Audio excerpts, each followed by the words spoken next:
Hello, everyone, and thank you for joining me today. My name is Mackenzie. I'm a digital accessibility specialist at Accessible Web, and I'm excited to talk to you about a crucial topic in web development, the use of ARIA, or Accessible Rich Internet Applications. Today, we'll discuss how using ARIA can significantly impact the accessibility of your web projects. Have you ever thought about how people with disabilities such as visual impairments navigate the web? ARIA, which stands for Accessible Rich Internet Applications, is designed to help bridge that gap. It's a set of attributes that developers add to their HTML code to make interactive or dynamic content accessible to everyone. These attributes provide additional information to assistive technologies like screen readers, ensuring that everyone can interact with the web.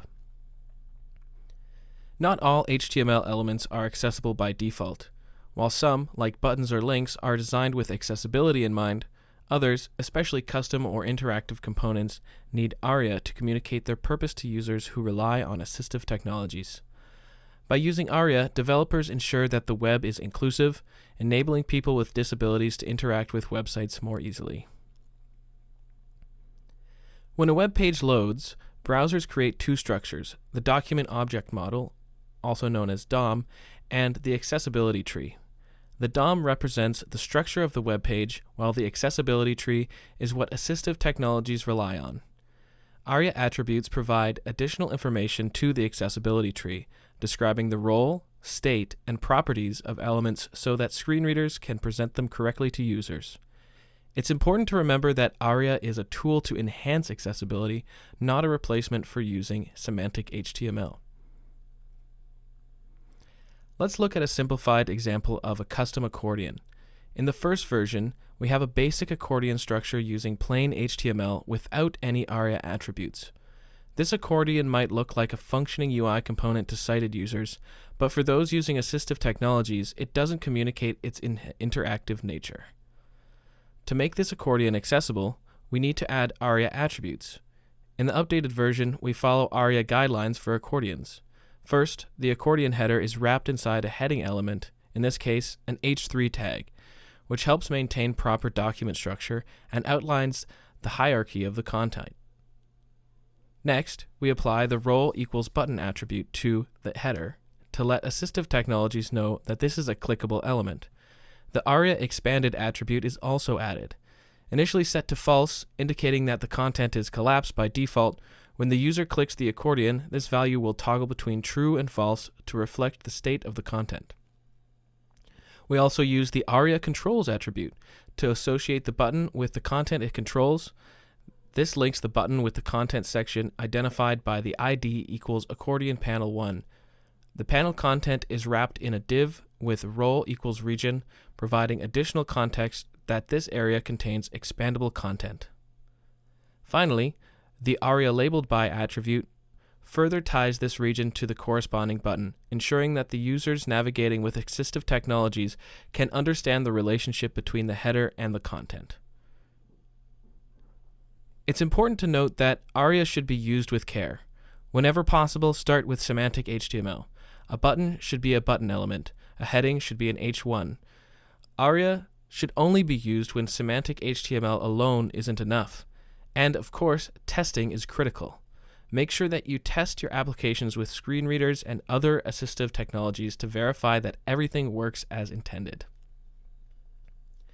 To wrap up, here are some excellent resources to help you dive deeper into ARIA. MDN Web Docs have comprehensive guides on ARIA roles, states, and properties. The W3C ARIA authoring practices is another great resource for understanding best practices. And if you want to test ARIA implementations, tools like VoiceOver and NVDA screen readers will help you experience the web from the perspective of a user with disabilities. Accessible Web also has tools included in RAMP for scanning, testing, and monitoring your existing websites for accessibility issues, including issues in regards to ARIA markup. Accessible Web Academy is another great resource available with your RAMP subscription, where you can learn in-depth about ARIA and web accessibility, as well as many more accessibility-related topics. In conclusion, ARIA empowers developers to create truly inclusive web experiences.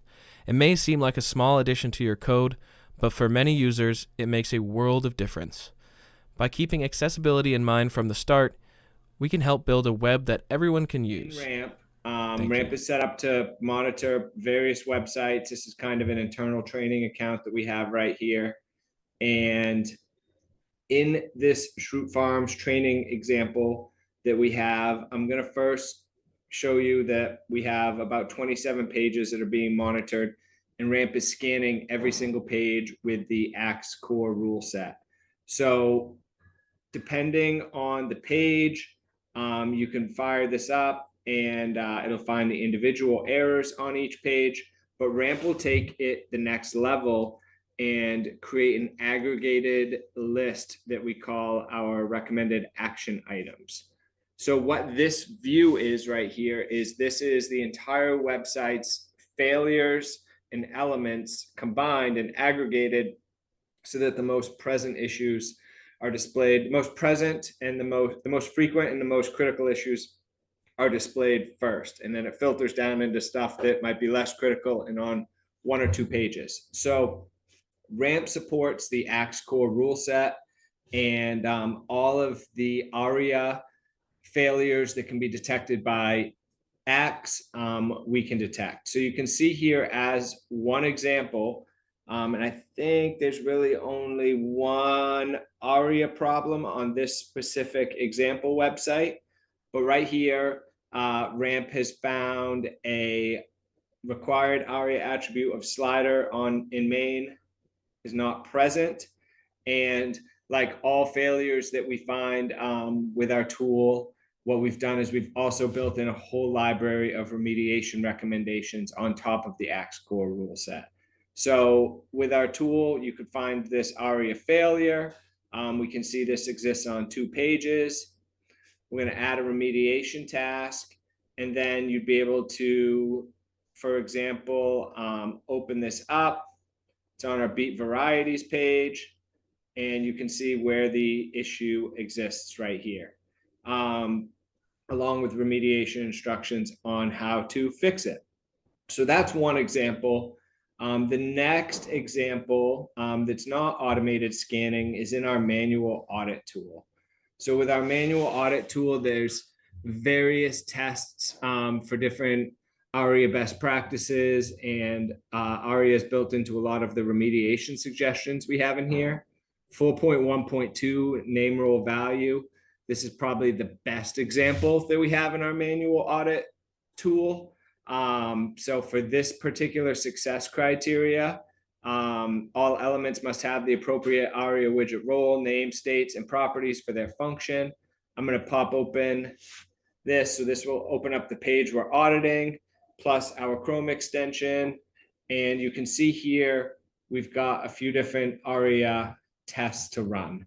So this one is to check if an anchor element is coded to function as something other than a link. It must have the correct ARIA widget role. And you can see here, you can find failures, do the tests. We can actually highlight all the links on the page to be able to see, are they functioning as links or not? And you can create a remediation task as well that's got instructions on, for example, add role equals button. So that's one example. Another example where we have a ton of ARIA content in here is for custom widgets. So this is custom widgets must properly communicate their role, states, values, and properties. And if you open up create task here, if you were to find a failure, here we have a ton of different design patterns. So let's say this was a menu bar that you're working on. We have a whole library of how to, why this is a menu bar failure, and then how to code a menu bar properly following the ARIA design pattern. So anyway, there's a lot of spots in Ramp where ARIA comes up, if you can imagine. And with our manual audit tool, if you were to be completing a full manual audit of every success criteria across a representative sample of pages, there's a lot of tools to support you in identifying ARIA failures and implementing best practices. And then final piece here, the Successful Web Academy. We try to keep these presentations short. Awesome intro to Mackenzie. Thank you for that. If you're ready to learn more, you can come over to Academy. And we sell bundles of courses that are both kind of role-based and theme-based. And then you can also search by ARIA. We've got a couple specific different ARIA courses in here that you can enroll with. Again, we try to keep our courses super affordable. They're free for organizations that are on our Ramp Pro Plus plan for all your users. So if you want to learn more, this would be where I'd point you. And there's a lot of good self-guided content in here.